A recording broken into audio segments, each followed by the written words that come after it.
오늘 우리 하나님의 말씀,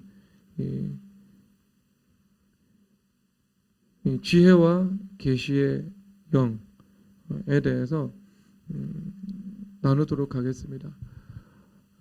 잠언 9장 10절에서 주님께서 말씀하시죠. 거룩하신 자를 아는 것이 명철이다 라고 말씀하고 있습니다. 하나님을 아는 것, 거룩하신 하나님을 아는 것이 그것이 우리에게 명철이 되는 거죠. 그래서 이 명철을 통해서 또 우리 가운데 열리는 것이 이 시각이 열리게 됩니다. 그래서 알게 되는 것입니다. 예수님께서 로고스 만물의 창조자 되시죠. 그 인격적인 말씀, 그 지혜의 말씀으로 하늘과 땅을 주님께서 펼치시고 또 기초를 세우셨습니다. 그래서 예수님께서도 그 지혜, 총명 이것으로 이 하늘과 땅을 만드신 것이죠. 그래서 하나님께서 우리가 이 말씀이신 예수 그리스도를 아는 것이 명철이 되는데 그 명철로 또한 우리는 하나님께서 만드신 이 만물에 대해서 눈이 열려서 알게 되는 것입니다. 그래서 하나님을 아는 것이 만물을 아는 것이죠. 네, 여러분 이것은 우리가 하나님께서 이 세상 가운데 많이 그것을 주님께서 심어 놓으셨습니다. 왜냐하면 여러분 게임 같은 거 절대로 안 하시지만 그 게임에 대해서 가장 잘 아는 분은 게임의 개발자죠. 그래서 그 게임을 설계하고 그 설계에 입각해서 이제 코딩을 한 사람들, 그 사람보다 그 게임이 돌아가는 메커니즘에 대해서 잘 이해하고 있는 사람은 어디에도 없을 거예요. 그렇죠. 예수님보다 만물을 잘 아는 분이 없을 겁니다. 그리고 예수님께서 이 만물을 창조하신 그 설계가 하나님의 말씀인 것이죠. 말씀으로 세상을 창조하고 운영하시니까요. 그래서 하나님을 아는 것이 만물을 아는 것이고 하나님의 말씀을 아는 것이 만물을 아는 것입니다. 그래서 그것을 세계관이다라고 말을 하고 있거든요. 세계관이라는 말은 요즘에 심지어 가수들도 세계관이라는 말을 쓰잖아요. 보면 그 세계관이라고 볼 수가 없는데 세계관이라는 말을 사용하려면은요. 그냥 어떤 책 한 권 읽은 어떤 비상적인 것들에서 세계관에 나올 수 없습니다. 이 세계관이 형성되려면은요, 적어도 100년에서 200년, 300년의 시간의 세례를 통과를 해야 됩니다. 이 시간의 세례를 통과한 다음에 그 세계관에 입각해서 삶을 살아가는 그 사람들이 있어야 되는 것이죠. 그리고 그 세계관은 또 뭐가 있어야 되냐면은요. 이 메타 내러티브라고 하거든요. 거대 서사가 있어야 됩니다. 그러니까 장대해야 돼요. 그 사상적인 이 사상 자체도 어떤 장대한 강처럼 흘러가야 되고요. 그리고 그 사상에 입각한 그 구성된 그 스토리 라인도요. 매우 장대해야 됩니다. 이게 서로 이것이 유기점을 가지고 서로 이제 이 조직될 때 그것이 세계관이다라고 말을 할 수 있는 겁니다. 세상에서 세계관이라고 말할 수 있는 것은요 그렇게 많지는 않아요. 적어도 플라톤적인 세계관 아니면 이 마르크스적인 세계관 아니면은 프로이트적인 이 세계관이라기보다는 인간관에 가깝죠. 사람을 통찰하고 있는 것이니까요.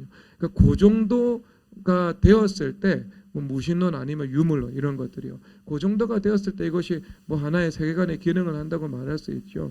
그러면 BTS 그 음악이 세계관이라고 이렇게 말하기에는 상당히 엄밀한 의미에서 보면은요 어려운 거죠. 그런데 여러분 그 BTS가 노래를 만들면서도 그 안에 자신들의 세계관을 담잖아요. 그러면 그 세계관이 진짜 자기들 안에서 나온 것이라면 그 사람의 인격을 아는 것보다 그 사람들이 만든 음악에 대해서 잘 아는 길이 없겠죠. 그 후의 인격과 삶에 대해서 아는 것보다 그 후의 그림에 대해서 잘 이해할 수 있는 길은 없겠죠. 그래서 하나님을 아는 것이 만물을 알게 되는 거죠. 그리고 하나님께서 말씀을 주셨으니까 그 말씀을 아는 것이 만물을 알게 되는 겁니다. 여러분 이 TV 보잖아요. 이 TV를 보면은요, 그 RGB라는 이 이 기기가 있습니다. 뭐 기기라고 해야 되나? 그 부품이라고 보면 되겠죠. 네? 픽셀이에요. 네, RGB. 그러니까 이게 RGB가 뭐냐면요, 레드, 그린, 블루 이 세 가지 색깔이거든요. 이게 빛의 삼원색이라고 하잖아요. 그래서 이 삼원색을 통해서 이 여러분들이 보는 그 총천연색 화면에 그 풍성함이 결정이 되는 거예요. 그러니까 이 세 가지를 조합하는 겁니다. 그런데 이 하나하나의 색깔 가운데 뭐 이 100가지 정도로 나눌 수 있고 어떤 건 10가지 정도로 나눌 수 있겠죠. 그럼 이제 100가지가 되고 1000가지가 될수록 그 색은 더 풍성해지는 것입니다. 그런데 이것이 우리의 시각도 똑같아요. 여러분들이 이 시각으로 이 사물이 망막에 맺히잖아요. 그러면 여러분 안에 이 세포가 있습니다. 이 시각과 관련된 세포가요. 그런데 이 세포는요, 세 가지 색깔을 인식을 합니다. 역시 레드, 그린, 블루예요. 그래서 이 세 가지 색깔을 인식하고요. 그다음에 이것을 시각 중추로 보내고 다시 전두엽으로 보내가지고요. 사물에 대해서 우리가 인식하고 판단하고 그 입각해서 선택하는 이 고도의 사고 기능이 직관적으로 나타나게 되는 겁니다. 직관적으로요. 논리적으로 우리가 색깔을 파악하지는 않죠. 그렇죠. 이 전체 구도를 논리구 쪽으로 파악하는 것이 아니라 직관적으로 보고 파악을 하는 거예요. 그래서 순식간에 전두엽으로 전달되어 가지고요. 아, 하은이가 지금 졸고 있네. 이런 것들. 아니면 하린이가 지금 말씀을 잘 듣고 있네. 이런 것들을 이제 파악을 순식간에 해버리는 거예요. 그런데 이 시각 세포도요, 색깔은 3개밖에 인식을 못해요. 그런데 이 대한민국 최고 기술자, 세계 최고 기술자들이 만든 이 올레드 TV보다 우리의 눈이 훨씬 더 이 사물을 더 선명하게 인식을 하지 않습니까? 하나님께서 우리를 그렇게 만드셨죠. 하나님께서 우리를 그렇게 만드신 그 원리에 입각해서 또 기술자들도 뭐 그들이 알든 모르든 그 원리에 입각해서 TV도 만들어서 여러분들이 그것을 볼 수 있게 되는 것입니다. 그러면 여러분들이 이 만물을 안다는 것은 사실 이 만물의 설계도를 안다는 것하고 동일하잖아요. 우리가 보는 TV하고 최기석 집사님이 보는 TV하고는 다르겠죠. 우리는 단순히 그냥 이 평면적인 화면밖에 볼 수는 없지만 최기석 집사님은요, 저 TV가 적어도 뭐 수백 개가 넘는 그런 이 물질이 서로 결합되어 있다는 것을 이제 보고 있겠죠. 그리고 그 배후에는 어떤 시스템들 그것을 다 보는 거죠. 차원이 다른 거예요. 보는 깊이가 다른 거고 넓이가 다른 거죠. 만드는 사람이니까 그렇죠. 여러분들이 영화를 보는 것하고 아니면은 뭐 윤여정 씨가 영화를 보는 것하고는 차원이 다르겠죠. 왜냐하면 그 영화가 어떻게 시나리오 단계에서부터 만들어지고 투자가 되고 어떤 스태프들이 모여서 어떤 각도에서 어떤 이 카메라로 사람들을 찍고 그래서 그것을 어떤 질감으로 담아되어서 사람들에게 감성적으로 접근되는지 그것을 그냥 깊이 있게 다 알 수 있을 것입니다. 그러니까 사물에 대해서 표면을 보는 것이 아니고 이면의 세계를 인사이트하고 들어갈 수 있는 그 눈, 그것이 이제 그들은 만드는 사람이기 때문에 그것을 너무나도 잘 알 수밖에 없는 거죠. 차원이 달라지는 겁니다. 그러니까 여러분들에게 어떤 여기서 보면은 마음의 눈을 밝히자라고 말을 하고 있잖아요. 마음의 눈을 밝히자. 그래서 우리가 밝아져서 뭘 하게 돼요? 보게 되는 거예요. 이 만물이 어떻게 돌아가는지. 이 TV를 만드는 사람이 단순한 TV가 아니라 그 TV 안에 있는 것들, 속속들이 그 시스템을 작동 구조를 그리고 그것이 만들어진 과학적 원리를 어떻게 그것이 구현되는지 속속들이 알고 있는 것처럼 하나님께서 만드신 이 만물을 우리는 하나님의 말씀을 통해서 이면의 세계까지 들어가서 그 배후의 세계까지 들어가서 온전히 우리는 알고 보게 되는 거예요. 그렇죠, 여러분? 그러면 그것이 무엇이겠어요? 오늘 이 하나님 말씀에서 말씀하시는 그 지혜와 계시의 영이 우리 가운데 임했다. 이렇게 말씀을 하고 있는 겁니다. 그래서 지혜 그리고 계시죠. 여기서 계시라는 단어는 영어로는 revelation이잖아요. 그래서 어둠에 있던 것들을 밝힌다. 이 말씀을 하고 있는 거죠. 효철형제 불 한번 꺼보세요. 가서 다 꺼요. 빨리 다 시켜요. 이게 계시예요. 장막에 덮여 있는 것이 있는데 그 장막을 거두어내는 거죠. 어둠 가운데 있는데 그 어둠 가운데 빛을 비추는 거죠. 그래서 하늘의 뜻을 땅에 알려주는 것, 그것이 계신 겁니다. 그래서 우리는 계시로 살아가는 사람들이에요. 계시로 살아가는, 이게 세상 사람들하고 너무 다르죠. 세상 사람들은요, 여러분 귀납적인 사고 구조를 가지고 살아가거든요. 이 세상 사람들이 예를 들어서 뭐 이성론, 경험론 뭐 이런 것들을 주로 주장을 하거든요. 그럼 예를 들어 이성이 있고 이성이 각해서 사물을 바라본다. 이거 뭐 철학적으로는 당연히 플라톤으로부터 기인해 가지고요. 이제 뭐 칸트까지도 가게 되는 거거든요. 그런데 이 사람들이 말을 하는 거거든요. 내가 이미 경험 이전에 이성을 가지고 있어서 이성에 입각해서 사실들을 인식한다. 이렇게 주장을 해요. 그런데 여러분 사실상 이것도 귀납적인 것이고 연역적인 것이 아닙니다. 왜냐하면 인간의 이성이 한계가 있어요? 아니면 한계가 없어요? 인간의 이성이 한계가 분명하잖아요. 어떻게 그 한계가 분명한 이성을 가지고요 인식을 하겠어요? 그렇죠. 알파와 오메가는 예수님밖에 없잖아요. 예수님께서 시작부터 끝까지, 그리고 그것은 무한대로 열려 있죠. 시작부터 영원까지 예수님께서는 알고 계시는 거죠. 그러니까 뭐 하나가 있으면은 이것이 어디로부터 기인하여서 이것이 어디로 갈지에 대해서 이 모든 것을 다 주님께서는 알고 계시는 겁니다. 그러니까 바람이 어디로부터 왔는지 어디로 나아가는지 우리는 알지 못해요. 아무도 알지 못해요. 그런데 예수님께서는요, 이것이 어디로, 이 바람이 지금 불고, 여러분들이 밖에 나갔을 때 불고 있는 이 바람이 어디로부터 와서 이것이 또 어디까지 흘러갈 것인지 예수님 그거 경로를 정확하게 다 추적해서 알고 계십니다. 그런데 인간은 아무리 과학기술이 발전해도 그거 모르잖아. 인간의 이성의 한계가 분명하죠. 어떻게 그것도 모르는데, 그것도 모르는 인간이 어떻게 진리를 알겠어요? 그렇죠. 아인슈타인이 똑똑하잖아요. 아인슈타인이 얼마나 똑똑하냐면은 뉴턴 때문에 고전 물리학이 나왔죠. 근데 그 고전 물리학의 오류를 이 현대 물리학 아인슈타인이 교정을 했잖아요. 그런데 그 아인슈타인이 오류가 있을까요, 없을까요?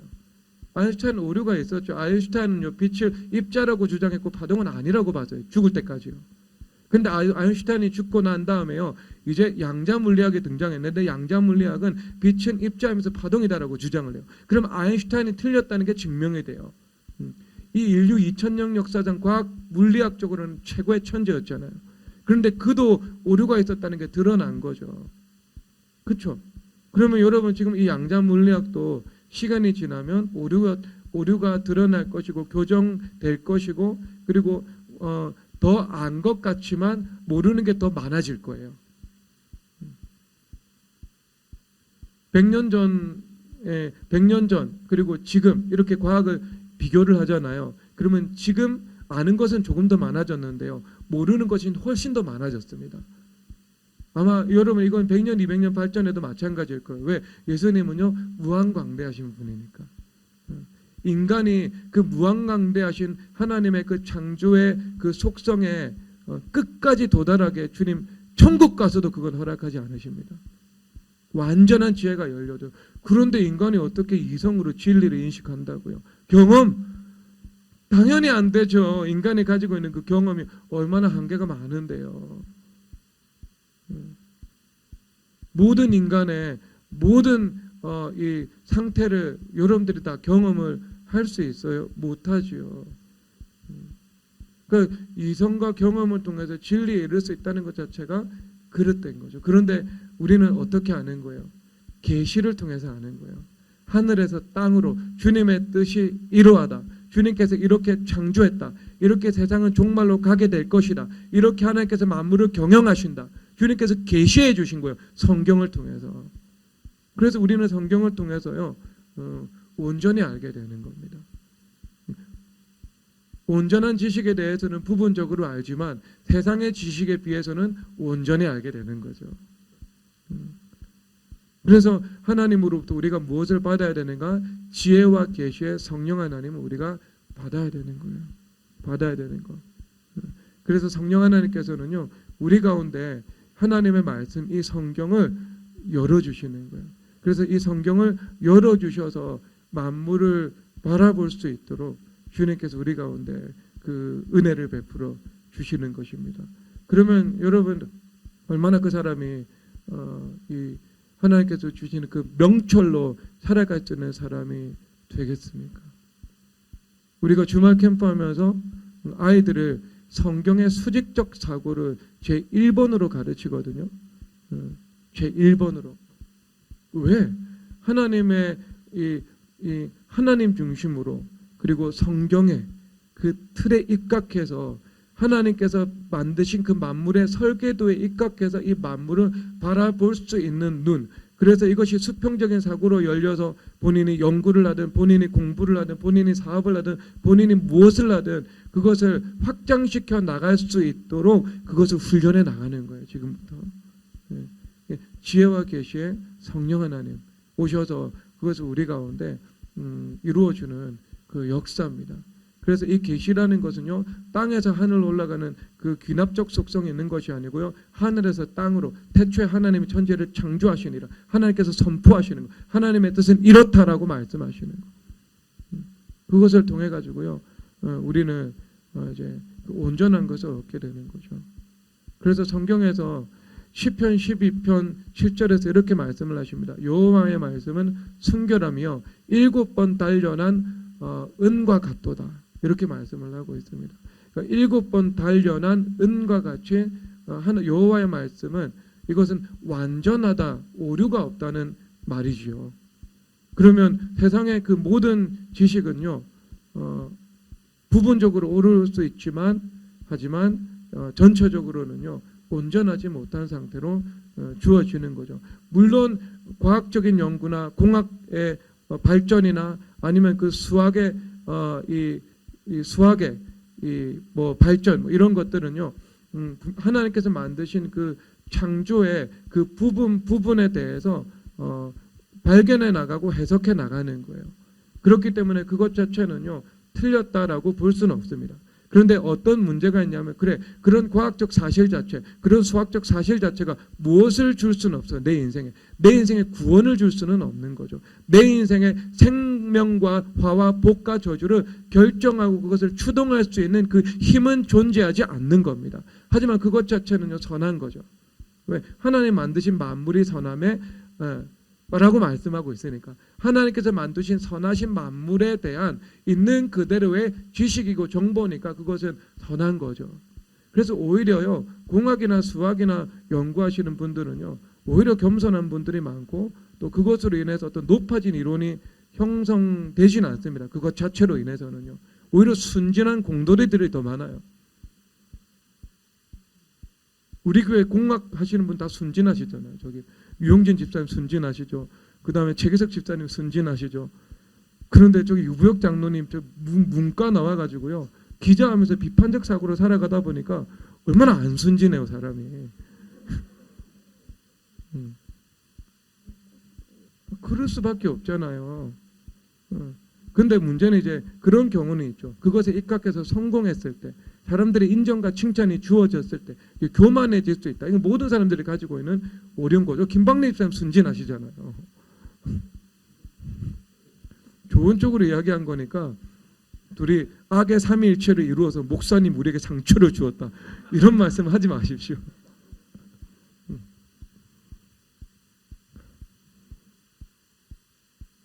순진하다는 것은요 어떤 그게 없다는 거. 높아진 이론을 가지고 살아가고 그 다음에 내가 어떤 마음의 이면의 동기를 가지고 인간관계 가운데 고차원적인 사고를 하면서 살아가지 않는다는 거죠.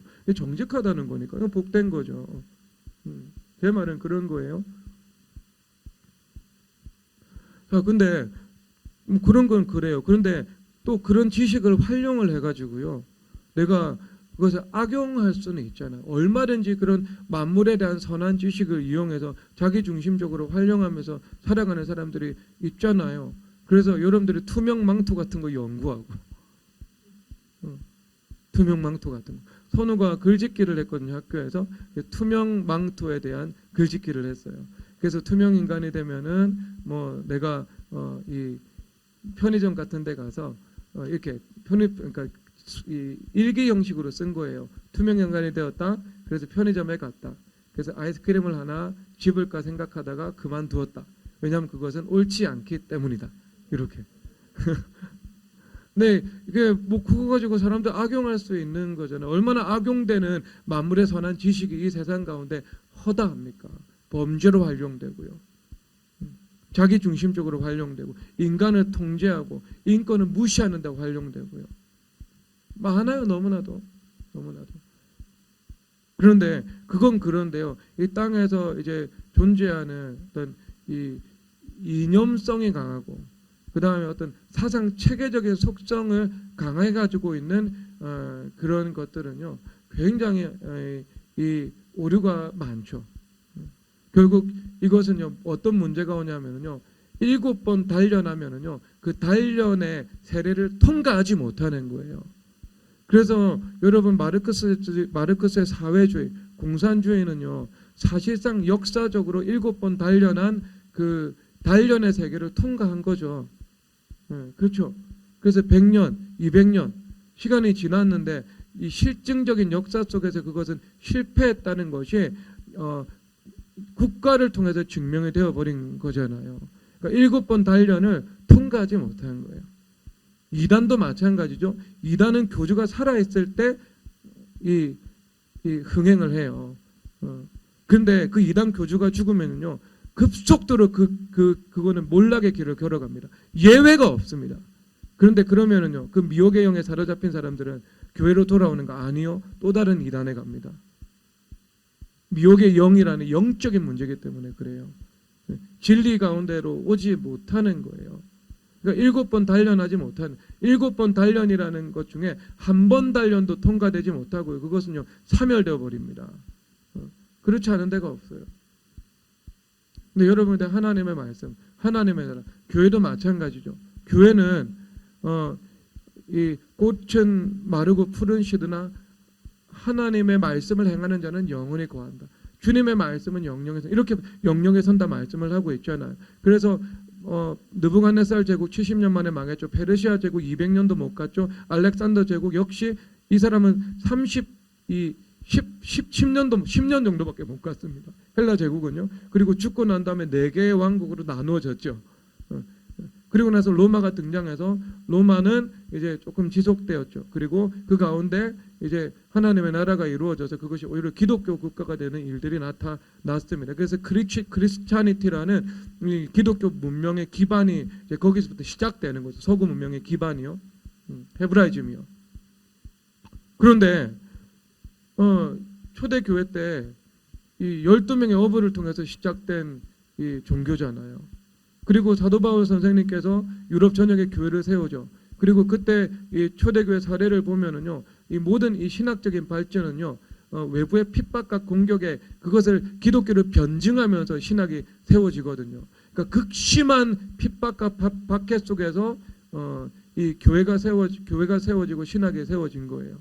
왜냐하면 외부의 핍박과 박해가 많으면 교회가 응집력을 가져야 되잖아요. 그래서 그 교회의 질서가 강조되고요. 그리고 또 외부의 핍박이 있으면 그에 대해서 대응해서 말할 수 있어야 되잖아요. 그래서 그 변증이 발전을 하면서 그 신학적인 체계가 세워진 거예요. 그런데 뚜껑을 딱 열고 보니까요. 거대한 핍박이 지나간 자리에 교회가 무너져야 되는데 교회는 안 무너진 거예요. 교회는 오히려 더 부흥한 겁니다. 그래서 로마의 1대, 2대, 3대, 5대, 10대 박해가 있거든요. 그런데 8대 박해는요. 하다가 중단했어요. 데키우스 황제가. 박해하다가 중간에 중단했어요. 기독교를. 왜? 군대 문제 때문에요. 군인들 중에 예수님 믿는 사람 너무 많아가지고요.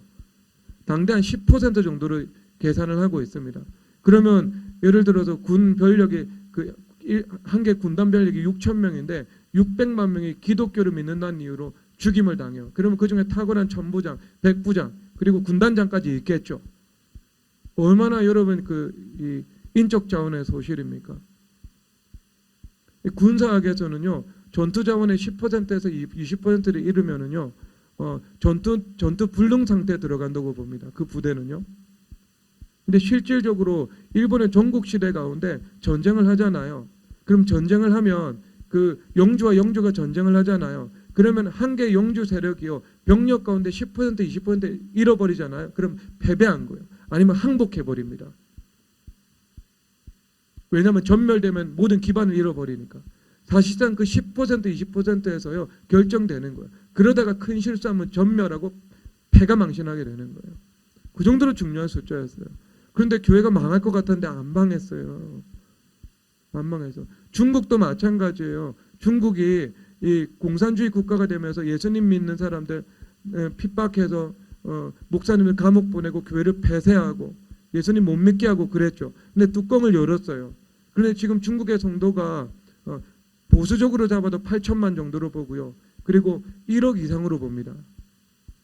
중국 인구의 약 10% 가까이가 기독교인이라고 보고 있어요. 실질적으로 성지 순례가잖아요. 예루살렘 성지 순례 가면은요, 여러분 들을 수 있는 말의 한 70%는 중국어입니다. 그 정도로 중국 사람이 많아요. 아니 우리가 기독교가 부흥했는데 기독교인 숫자가 1,000만 명 정도 된다고 그러잖아요. 900만 명 개신교만. 근데 거기는 기독교가 불법인데도 8천만인 거예요.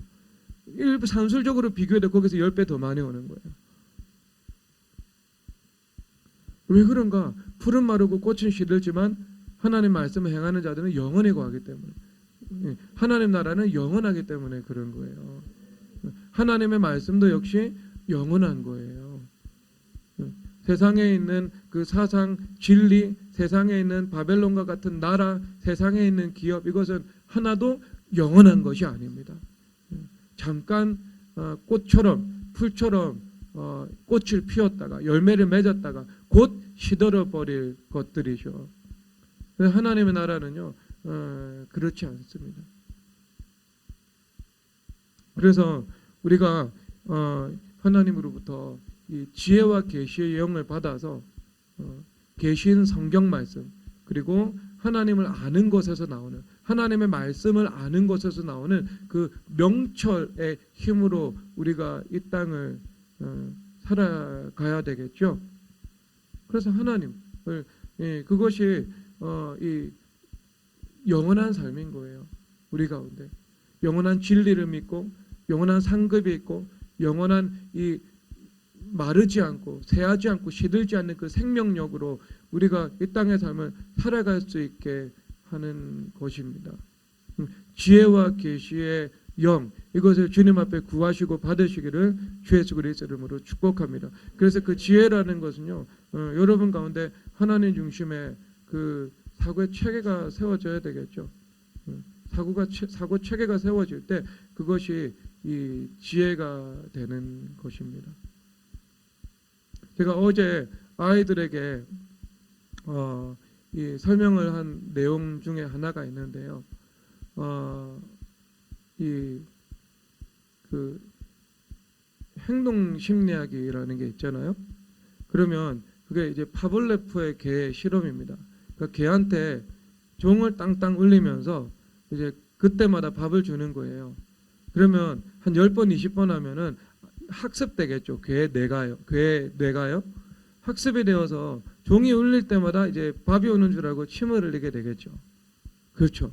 그러니까 그래서 여기서 나온 게 이 학습을 통해서 훈련을 통해서 사람들을 바꿀 수 있다라는 것입니다. 그런데 이것은 부분적으로는 옳죠. 왜 하나님께서 우리의 뇌는 어떻게 만들었어요? 학습되도록 만드셨거든요. 그래서 시편 1편에서 보면은요, 악인들의 꾀와 죄인들의 길과 오만한 자들의 자리라고 하는 죄악의 발전 양상에 대해서 설명을 하고 있잖아요. 그래서 한번 악인들의 사고했는데 그게 뭐가 되냐면은요, 죄인들의 길, 이 악인들의 사고의 습관이 되는 거죠. 그 다음에 오만한 자들의 자리, 그러니까 내가 선악과의 자리를 내가 딱 앉아가지고요, 이제 교만한 그 사고방식, 높아진 이론이 그 사람의 인격화가 되는 것을 말씀을 하고 있는 거죠. 이것이 훈련되는 거죠. 악도 훈련되는 거예요.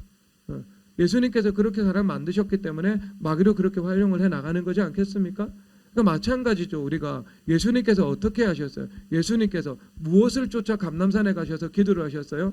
습관을 쫓아 감람산에 가서 저 기도를 하셨던 거죠. 예수님께서는 거룩한 습관을 입각해서 살아가셨던 겁니다. 그래서 그에 입각해서 사도 바울 선생님, 사도 베드로 선생님께서도 어떻게 하셨어요? 역사가 어떻게 되었냐면은 제6시 기도 시간에 지붕 위에 올라가서 기도하다가 비몽사몽하다가 하나님께서 어떤 부정한 음식들을 내려주셨는데 먹으라, 먹지 못합니다. 하나님께서 정하다고 하신 것을 네가 부정하다고 하지 말라. 그 다음에 고넬료가 보낸 사람이 옵니다. 띵동 띵동, 왜 왔어요? 고넬료가 보냈습니다.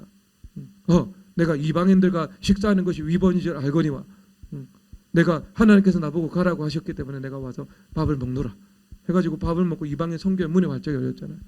역사가 무엇을 통해서 변화됐어요? 기도의 루틴을 통해서 변화가 된 거예요.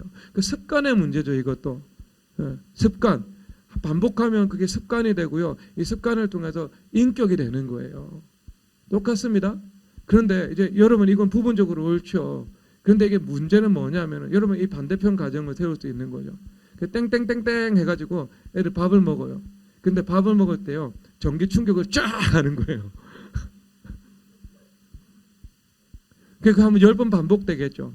그러면 아이한테 뭐가 찾아오겠어요? 이 개한테 음식도 먹고 싶은 욕구도 찾아오고 음식을 먹을 때 있는 그 트라우마, 그 공포감도 함께 찾아오게 되겠죠. 이 양가의 어떤 이 정서가 그 지배를 하게 되는 겁니다. 그러니까 해마의 그 기억이 남고 편도체에 그것을 울려버리게 되는 거예요. 뇌의 관점에서 이야기를 하면은요.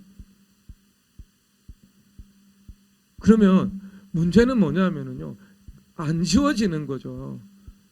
이렇게 이 마음과 우리의 머리 중추신경 가운데 이렇게 공포라는 길이 새겨지면은요. 이게 안 지워지는 거예요. 지울 수가 없는 겁니다. 그래서 공포라는 길 가운데 옆에 또 하나의 길을 내는 거죠. 음식 먹고 싶다의 길. 학습을 통해 가지고요. 근데 그렇게 해가지고 어떻게 사람을 근원적으로 바꿀 수가 있겠습니까? 치유할 수가 없는 거죠. 왜 그럴까요? 이거는 부분적으로 옳지만 온전한 지식이 아니기 때문입니다. 그럼 근데 우리는 다 알거든요. 하나님의 율법, 순결한 그 완전한 율법을 통해서 세상을 바라보는 사람들은 어떻게 이 사람을 고칠지 알죠? 그렇죠. 어떻게 고칠 수 있겠어요? 제1번 뭐겠어요? 이 길을 지워버리는 거. 요한일서 1장 7절에서 그의 피가 우리를 모든 불의에서 깨끗하게 하신다. 주님 그렇게 말씀을 하고 계시잖아요. 그렇죠? 우리 죄를 사하시며 우리를 모든 죄에서 깨끗하게 하신다. 그러니까 일부 죄에서 깨끗하게 하시는 것이 아니고 모든 죄에서 깨끗하게 하신다. 어떤 자매가 성추행을 당한 기억이 있어요. 그러면 성추행을 당한 기억이 있으면 주변에 마귀들은 와가지고 이야기를 하겠죠. 너 절대로 그거 잊어버려. 평생 너는 그것을 잊을 수가 없을 것이요. 그래서 그때 당했던 수치심, 그 다음에 공포, 이것을 가지고 평생 매여서 살아가는 거예요. 그러면 여러분 이거는 어떻게 학습을 할 거예요? 학습할 길이 없는데 이거는 학습할 길이 없잖아요. 내가 게임 중독에 빠져 있어요. 그럼 게임 중독에 빠져 있는 사람들에게 게임에 빠질 때마다 옆에 몽둥이로 한 대씩 때리는 학습을 한다고 생각해 보세요. 그러면 게임하면 맞는다 학습이 생기는 거예요. 그렇죠? 그래가지고 그 부정적인 기억 때문에 안 하겠죠. 근데 이런 건 어떤 방식으로 다시 학습할 거예요? 불가능한 거 아니겠어요? 그런데 성경에서는 뭐라고 말씀을 하고 있어요? 예수님의 피는 모든 죄를 깨끗하게 하신다 말씀하고 있는 거예요. 그러면 그 안에 모든 상처, 모든 죄, 모든 것들 주님께서 깨끗하게 하지 못할 죄나 상처는 전혀 없다고 말씀하는 겁니다. 그러니까 여러분들이 보혈 찬송하면은 이게 지워지는 거예요. 지워지는 거. 모든 죄의 선들이 쫙쫙쫙 다 지워지게 되는 거죠. 그리고 그것만 있어요, 여러분? 그것만 있으면 안 되잖아요. 우리 가운데는 뭐가 있어요? 하나님의 말씀이 있죠. 그런데 그 하나님의 말씀이 우리의 마음과 사고 가운데 기록이 되는 거잖아요. 그러면 하나님의 말씀이 들어와가지고 우리 가운데 새로운 길을 만드는 거예요. 새로운 길 이렇게 수직적으로 길을 만들고 수평적으로 질서정연한 하나님의 말씀의 그 길을 만드는 겁니다. 그래서 그것이 내가 새롭게 이제 새로워져서 만물을 바라보는 그 관점, 하나님 중심의 사고 체계, 이것을 나에게 형성을 해버리는 거죠. 왜곡도 없어지게 되겠죠. 바로 보게 되니까요. 그렇죠. 그러니까 우리에게는 하나님의 말씀도 있죠. 그리고 우리에게는 또 누가 계세요? 그 말씀을 이루어 주시는 그 주체, 성령 하나님이잖아요. 그래서 시편 1편에서 복 있는 사람은 어떤 사람이에요? 시냇가에 심은 나무잖아요. 그러면 시냇가에 심은 나무는 어떻게 저절로 자기 힘으로 자라나면서 열매를 맺어요? 아니면 위로는 광합성을 받고 그리고 아래로는 수분을 공급받아서 자라나서 열매를 맺어요? 내부의 힘이에요? 외부의 힘이에요? 외부의 힘이잖아요. 외부의 힘이 들어와가지고 그것을 동력 삼아 순종할 때, 물과 태양에 순종할 때 이게 열매 맺게 되는 거잖아요. 이게 시냇가에 심은 나무인 거죠. 그러면 우리가 무엇을 통해서 열매 맺는 거예요? 하늘에서 오는 그 영광의 빛, 그리고 생명수, 그렇죠. 생수의 강, 성령 하나님, 그것을 통해서 우리가 열매를 맺게 되겠죠.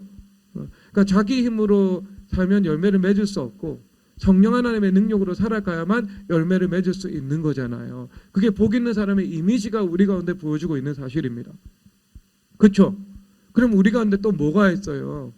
성령 하나님의 생명력이 우리 가운데 있는 거죠. 우리 가운데 보혈, 말씀, 생명력. 그 다음에 그것만 있어요? 여러분들에게 하나님께서 무엇을 주셨어요? 순종의 훈련을 위해서 교회를 주셨잖아요. 교회 안에서 순종하면서 살아가는 거잖아요.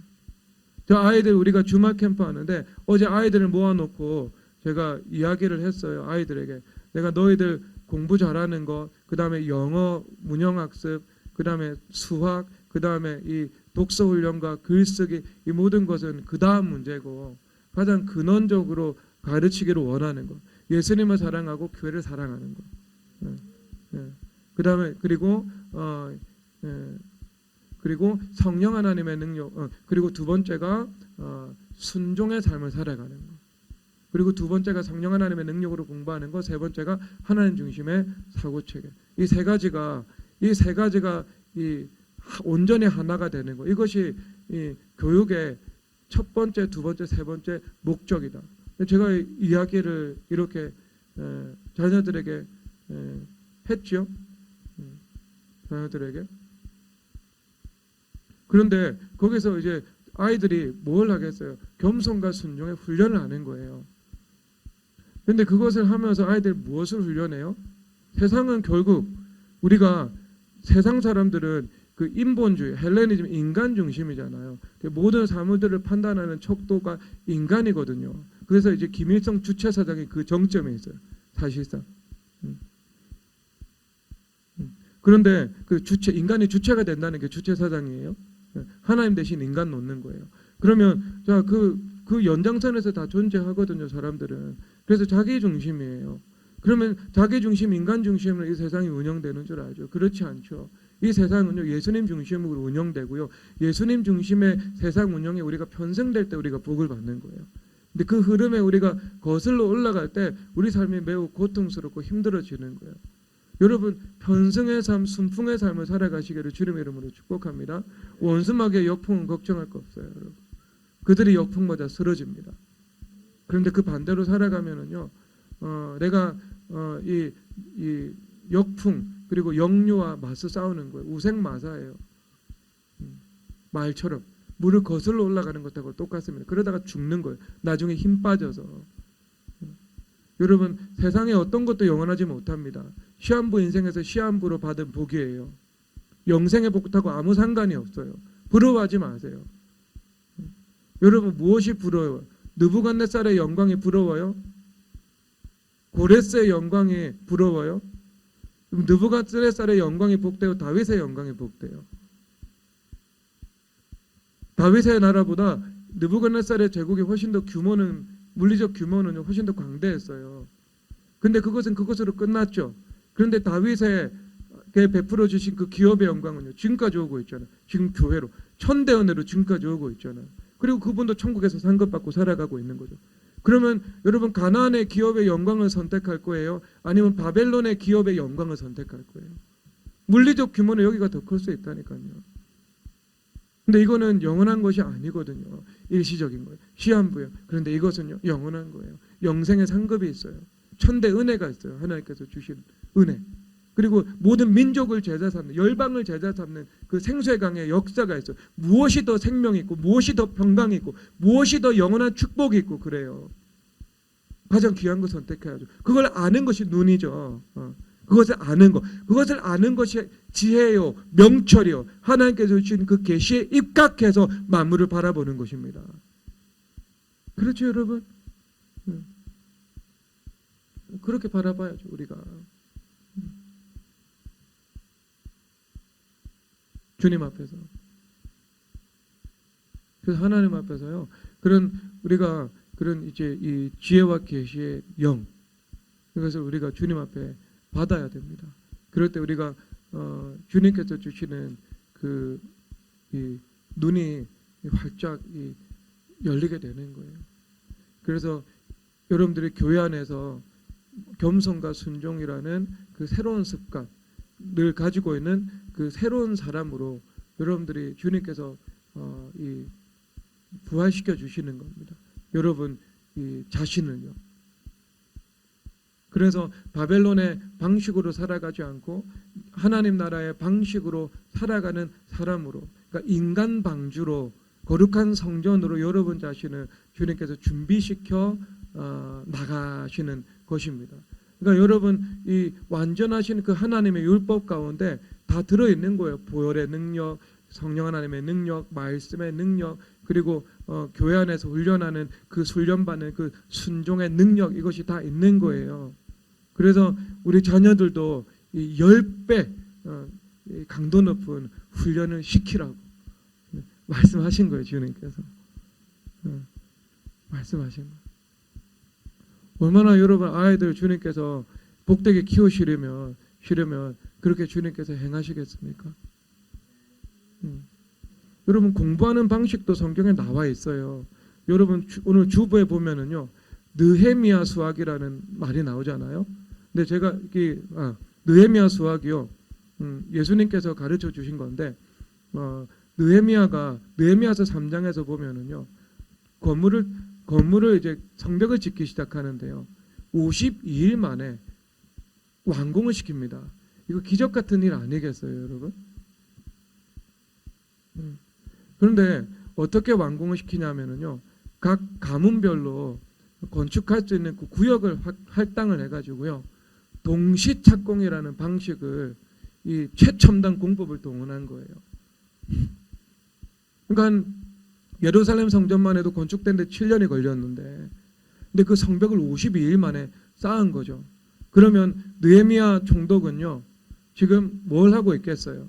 막루에 올라서 이 전체 공사 건축 과정을 전체를 숲을 한눈에 바라보고 있는 거예요. 그러면 어떤 지파는요, 그렇게 해서 어떤 지파는 한 3층 정도 쌓았고, 어떤 지파는 아직 터다지게 하고 있고, 그렇게 여러분 쌓았겠어요? 그렇게 쌓으면 큰일 나죠. 왜냐하면 나중에 서로 수직 수평이 안 맞을 거 아니에요. 삐뚤삐뚤한 성벽이 될 거 아니겠어요? 이 지파는 이렇게 쌓고, 이미 쌓았어. 무너뜨릴 수도 없어. 이 지파는 이렇게 쌓았어. 왜 안 맞아? 이거 뭐야? 그렇게 되지 않겠어요? 그러면 느헤미야가 50일 만에 쌓을 때 어떻게 하겠어요? 모든 지파를 동시에, 오늘은 기초다, 그리고 내일은 1층이다. 그럼 한 개층 다 쌓았어요. 그리고 한 개층 다 쌓은 다음에 그 한 개층을 가지고 서로 수평 수직을 맞추는 거예요. 2층 쌓고 수평 수직 맞추고, 3층 쌓고 수평 수직 맞추고, 그러니까 전체를 바라보면서 이 조립해 나가는 거예요. 1층 조립하고 2층 조립하고, 그러니까 부분을 쌓아놓고 그 다음 가가지고 또 부분 쌓고, 그렇게 하지 않은 거예요. 그러면 여러분 이것이 수학을 공부하는 것도 마찬가지죠. 수학을 공부할 때 부분적으로 들어가가지고 수학을 공부해서 그것을 완전히 내가 마스터를 한다고 합시다. 그러면 이 주변 다른 개념하고 관계가 형성이 되지 않아요. 그럼 마치 여러분들 그 정글 안에서 나무 하나를 정복해가고 있는데 그 정글 전체를 보지 못하고 있는 것하고 똑같은 거예요. 그런데 여러분들이 지도를 통해서나 아니면 헬리콥터를 통해서 쫙 조망을 하는 것을 통해서나 그 정글 전체를 여러분들이 이미 조망을 한 상태로 그 안에 들어가 버립니다. 그러면은요 길을 잃을 수가 없겠죠. 내가 어느 좌표에 있는지, 이 좌표는 동서남북 서로 어떤 관계 가운데 존재하고 있는지 다 알 수 있겠죠. 그러니까 여러분 그게 느헤미야 수학인 거예요. 수학. 그러니까 수학 공부도 좀 이렇게 성경에 입각해서 수학 공부를 하는 거죠. 그러면 아이들이 일단 중학생이면 중학교 1학년부터 3학년까지 전체 개념을 한번 쫙 해가지고 1층을 쌓아 나가는 겁니다. 그 전체를 알고 있는 거예요. 느헤미야처럼. 그리고 2층 쌓고 3층 쌓고 행해 나가는 겁니다. 부분으로 들어가는 거예요. 전체를 알고 부분으로 들어가는 거예요. 들어가는 거. 그래서 제가 근데 이거 어떻게 할 수 있을까? 하나님께 제가 엎드려 있는데요. 주님께서 지혜를 주셨어요. 미래교회에서 최고로 수학을 잘하는 사람을 섭외를 해서 수학 전체 과정을 뭐 30개면 30개, 40개면 40개 세분화해서 그 한 개 강의당 뭐 10분에서 15분 정도 개념을 정립하고 핵심 예제를 하나를 풀어서 그것을 올리는 거예요.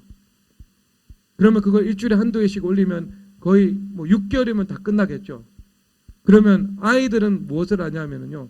그것을 보면서 그대로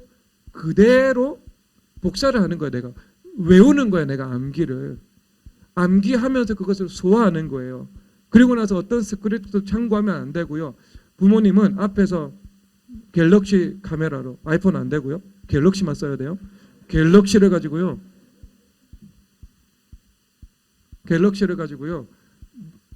앞에 놓고 칠판 집에 화이트보드 사주세요. 화이트보드에다가 똑같이 설명을 하는 거예요. 자기가 소화시켜서 설명을 하는 겁니다. 그리고 문제 풀이까지 설명을 하는 거예요. 그러면 이 아이가 보지 않고 설명을 하기 위해서는 자기 언어로 소화해야 돼요. 그리고 소화해서 개념의 틀을 가지고 있어야 되고요. 그리고 그것을 암기 숙지까지 해야 됩니다. 그 문제를 실질적으로 풀어야 돼요. 그리고 그 과정을 중학교 적어도 지금 초등학교 6학년은 중학교 들어가기 전까지 중3까지 마치는 거고요. 최소 중학교 1학년 들어간 사람은 1학년 마치기 전에 중3까지 개념 한번 회전하는 것을 마치는 거예요. 입각해서 다시 들어가는 겁니다. 100% 이해 못해도 상관없어요. 다시 가면 이해가 됩니다. 2번 하고 3번 하면은요. 그리고 나서 거기서 끝내는 게 아니고요. 그것을 그 개념을요 축적해서 다 외우고 있어야 되는 거예요. 그래서 한 번은 6개월에 한 번, 1년에 한 번은요 아이들 불러가지고요 그 전체를 설명하는 것을 시켜야 되는 거예요. 이 개념, 수학 개념 1 그리고 40까지. 그럼 아예 그 전체를 알고 부분으로 들어가는 거예요 이미. 그리고 나서 실제 이제 학교 들어가 가지고는요 그 부분적으로 심화해서 들어가면 되지 않겠습니까? 그렇게. 그리고 이것은요 어디에서 그리스도의 품 안에서 교육을 하는 거예요. 성령 하나님께서 가르치십니다. 교회 안에서 운행하시는 성령 하나님께서 교회 안에서 그리스도의 품 안에서 순종으로 하는 거기 때문에요. 거기에 하나님의 은혜가 임하는 거예요. 그러니까 여러분 이게 우리가 만물을 보고 알기 때문에 그렇죠. 교회는 그의 몸이니 만물을 충만케 하시는 이의 충만함이라는 사실을 지혜와 계시를 영을 통해서 우리가 알고 있어요. 그러면 교회 가운데 하나님의 모든 충만하신 것이 충만하게 거하는 것이 교회인 거죠. 그러면 수학을 만드시고 물리를 만드시고 영어를 만드시고 스페인어를 만드시고 아랍어를 만드신 그 하나님께서 그 하나님의 영광으로 충만한 것이 교회인 거예요. 누구보다도 그것을 잘 할 수 있는 방법을 알고 계신 분이 하나님이신 거예요. 그럼 그 하나님께서 그분의 영광으로 충만한 교회 안에서 자녀들이 순종으로 그 일을 행해 나갈 때 당연히 하나님께서 은혜를 베풀어 주시는 거죠. 어디하고 여러분 그것이 비교되겠습니까? 그래서 제가 고민이 하나 있어요, 여러분. 3학년하고 4학년은 박명선 선생님이 해주기로 했어요. 5학년은요 유현정 선생님이 본인이 올해 5학년 한대요. 5학년 해주기로 했어요. 그리고 6학년은요 정성년 선생님이 해주기로 했어요. 근데 문제는요 중학교 1학년부터 3학년까지 해주실 분이 없다는 거예요. 그런데 동영상을 내가 15분을 남겼는데 15분짜리 동영상을 교회 안에서 지금 그것을 보고 공부할 아이들이 수십 명인데 이미 30명은 될 텐데요. 30명은. 그리고 장차 오는 아이들 300명이 될 거고 또 3,000명도 될 수 있는 거 아니에요. 그럼 그 아이들이 있는데 나는 15분짜리 강의 하나 찍었을 뿐인데 계속 상급은 올라가고 있는 거예요. 여러분 하고 싶은 분 손 드세요. 아무도 안 하고 싶어 하시네. 그러면 하고 싶은 분 손 드세요. 안 하고 싶으세요? 집사님 지금 손 안 드셨잖아요. 저 최기석 집사님 지목하려고 그랬어요.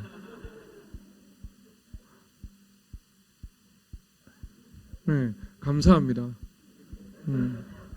집사님 안 하시면 최기석 집사님 안 하신다 그러면 김효철 형제가 안 한다고 하면 제가 하려고 그랬는데 감사합니다. 제까지 안 오게 만들어 주셔서 해주세요. 지금 중학교 1학년 올라가는 아이들이 있어가지고요. 좀 시간이 걸립니다. 그러니까 이 시간이 막 이렇게 느슨하지는 않아요. 근데요, 그거 하시면은요, 집사님 다른 형제 자매들의 자녀를 귀히 여긴 거잖아요. 그렇기 때문에 집사님의 자녀들을 주님께서 귀히 여겨 주실 거예요. 그건 우리 권선 사모님의 응답 받으신 겁니다. 그 아이들을 사랑하고 귀히 여기니까 네가 나의 자녀들을 귀히 여겨서 내가 너의 자녀들을 귀히 여길 것이다. 주님께서 그렇게 응답하셨어요. 복이 되는 거예요. 복이 되는 거예요. 네, 여러분 이것을 이제 이게 지혜와 계시의 영이 우리 가운데 임해야 돼요. 성령 하나님 우리가 받아야 돼요. 그래서 성령 하나님께서 어떤 분이신가? 시편 고린도전서 2장에서 이 세상이 자기 지혜로 세상의 지혜로 통치자들의 지혜로 하나님을 알 수 없다. 그럼 거룩한 것을 아는 것이 명철이고 그 명철을 통해서 하나님 만드신 만물을 알게 되는데 자기 지혜와 세상의 지혜로는 하나님을 알 수도 없고 만물도 알 수도 없다. 명철이 없다. 똑똑하지만 명철이 없다. 공부 잘하지만 지혜가 없다. 이렇게 말씀하고 계신 거예요. 그 하나도 복된 거 아니죠. 안 똑똑해도 공부 좀 못해도 우리는 하나님께서 주시는 그 지혜와 명철로 살아갈 수 있는 사람, 그 사람이 본인의 학교와 상관없이 본인의 학점과 상관없이 본인이 어떻게 중고등학교 공부한 거 상관없이 시냇가에 심은 나무가 되어서 복되게 30배, 60배, 100배 열매 맺으며 살아갈 수 있는 것입니다. 그러니까 그걸 원하세요. 공부로 인생에 그게 결정이 되지 않아요. 그럼 서울대에 나오신 목사님 여기 모셔가지고 청빙하시죠. 조금 있으면 담임 목사님 위임식 하지 마세요. 말한 대로 될까봐. 반어법이에요. 반어법. 전 원로 목사님 될 때까지 있을 거예요. 주님께서 그때까지 있어야 이룰 수밖에 없는 그 사명들을 허락해 주셨어요. 중간에 딴 데 갈 수가 없어. 사명을 감당해야 되기 때문에 그런 거예요. 저는. 그러니까 기도를 해 주셔야 되죠. 한 교회 담임 목사가 한 교회에서 끝까지 담임 목사 사명을 감당하는 거, 그거 최고의 복이거든요.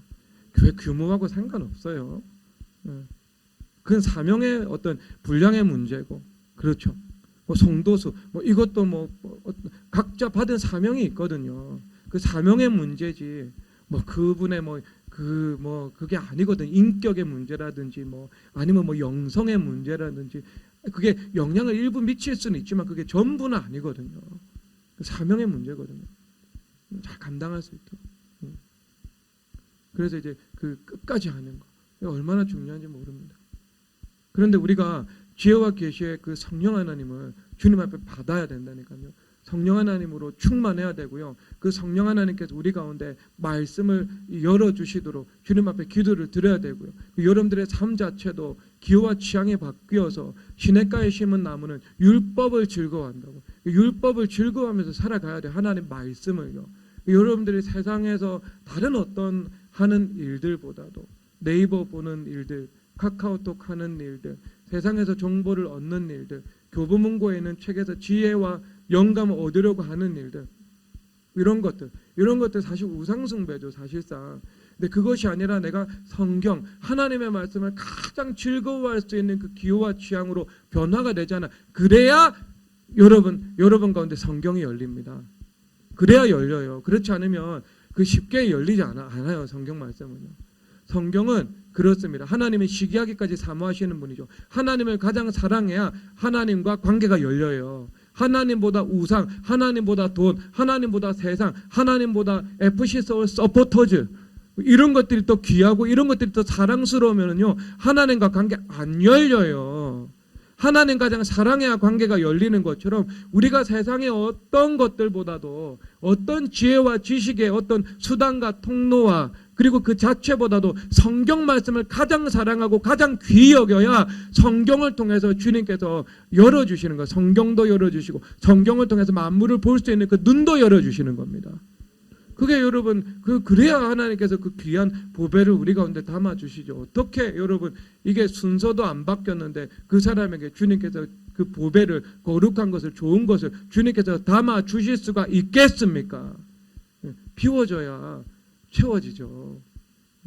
쓰레기가 비워져야 치워지죠. 세상 것이 비워져야 거룩한 것이 채워지죠. 그것이 질그릇을 담은 보배가 아니겠습니까?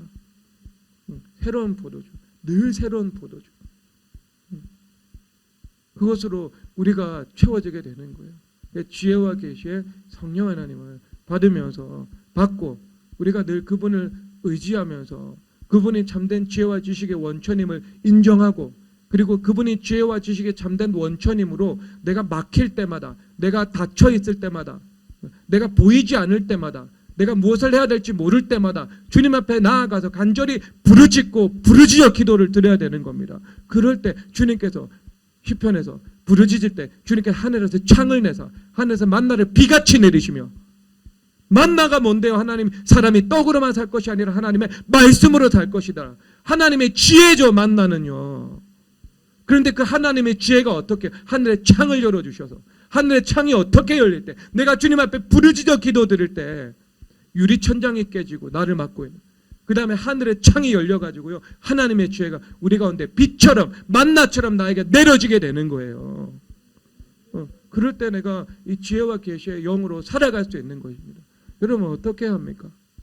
일하다가 막히면 여러분 힘으로 여러분 의로 여러분 지혜로 그것을 풀려고 막 힘쓰고 애쓰죠. 제가 장담합니다. 안 풀려요. 오히려 강박적 사고에 빠져버립니다. 그런데 그거 중단해 보세요. 제가 경험을 한다니까요. 제가 어떤 날은 성경 보려고 앉아있으면요 2시간이고 3시간이고 그냥 펜만 가지고 있어요.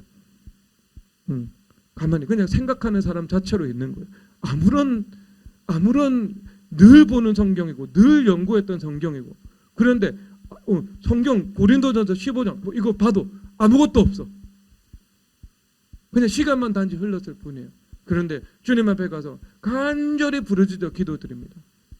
그리고 다시 내려와서 내가 세상을 영광과 지혜와 지식의 원천으로 삼지 않고 하나님의 말씀을 지혜와 지식의 원천으로 삼을 것이다. 그렇게 무릎 꿇는 마음으로 듣는 마음으로 하나님의 음성을 구하는 마음으로 수직적인 교통 그 수직적인 사고의 그 기둥을 세워서 통로를 세워서 이 말씀을 보기 시작합니다. 그러면은요 주님께서 가르쳐 주시기 시작해요. 열어주시기 시작해요. 보여주시기 시작해요. 그런데 그것을 가지고서요 이제 보는 거예요. 만물을 보는 거예요. 만물을 사물들을 바라보게 되는 겁니다. 그러면 여러분 그것이 우리의 순결한 율법 흑도관에 7번 단련한 은과 같은 그 율법이 이 순결한 마음으로 살아가고자 하는 그 우리들에게 연합돼 말씀과 연합이 되어 가지고요 우리 가운데 들어와서 우리에게 시각을 열어주기 시작하시는 것입니다. 그렇게 여러분 인생을 경영해 나가셔야 되지 않겠습니까? 그렇게 하십시오. 근데 그 기호와 취향이 바뀌어야 돼요. 지혜와 지식을 얻는 그 어떤 방법론도 완전히 바뀌어야 돼요. 성경과 부르짖음의 기도와 그리고 그 수직적 사고 주님 앞에 엎드리는 것. 여러분 이 지혜와 계시의 성령 하나님이 여러분 가운데 성령 하나님 교회 머리 되신 예수님께서 물 붓듯 기름 붓듯 쏟아 부어 주시기를 주 예수 그리스도 이름으로 축복합니다. 이 시간 우리 찬양하도록 하겠습니다.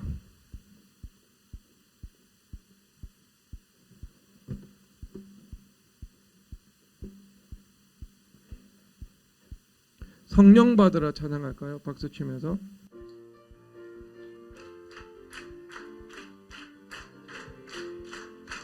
성령 받으라, 성령 받으라, 예수 내게 말씀하셔서. 성령 받으라, 성령 받으라, 예수 내게 말씀하셔서. 할렐루야, 성령 받았네, 나는 성령 받았네. 할렐루야, 성령 받았네, 나는 성령 받았네. 능력 받으라, 능력 받으라, 예수 내게 말씀하셔서. 능력 받으라, 능력 받으라, 예수 내게 말씀하셔서. 할렐루야, 능력 받았네, 나는 능력 받았네. 할렐루야, 능력 받았네, 나는 능력 받았네. 권세 받으라, 권세 받으라, 권세 받으라, 예수 내게 말씀하셔서. 권세 받으라, 권세 받으라, 예수 내게 말씀하셔서. 할렐루야, 권세 받았네, 나는 권세 받았네. 할렐루야, 권세 받았네, 나는 권세 받았네. 지혜 받으라, 지혜 받으라, 지혜 받으라, 예수 내게 말씀하셔서. 지혜 받으라, 지혜 받으라, 예수 내게 말씀하셔서. 할렐루야, 지혜 받았네, 나는 지혜 받았네. 할렐루야, 지혜 받았네, 나는 성령 받으라, 성령 받으라, 성령 받으라, 예수 내게 말씀하셔서. 성령 받으라, 성령 받으라, 예수 내게 말씀하셔서. 할렐루야, 성령 받았네, 나는 성령 받았네. 할렐루야, 성령 받았네, 나는 지혜 받으라, 지혜 받으라, 지혜 받으라, 예수 내게 말씀하셔서. 지혜 받으라, 지혜 받으라, 예수 내게 말씀하셔서. 할렐루야, 지혜 받았네, 나는 지혜 받았네. 할렐루야, 지혜 받았네, 나는 지혜 받았네. 아멘. 여러분, 지혜와 계시의 성령 하나님이 충만하게 여러분 가운데 임하시기를 바랍니다. 여러분들의 방법론도 바뀌고 기호와 취향도 바뀌기를 주님의 이름으로 축복합니다. 부르짖음의 기도와 성경 말씀을 사랑하는 것과 그리고 그 수직적 사고의 교통을 통하여서 여러분 가운데 눈이 열려지게 되시기를 주 예수 그리스도 이름으로 축복합니다. 이 시간 주여 삼창하고 기도드리겠습니다. 주여, 주여, 주여. 하나님 아버지 은혜를 감사합니다.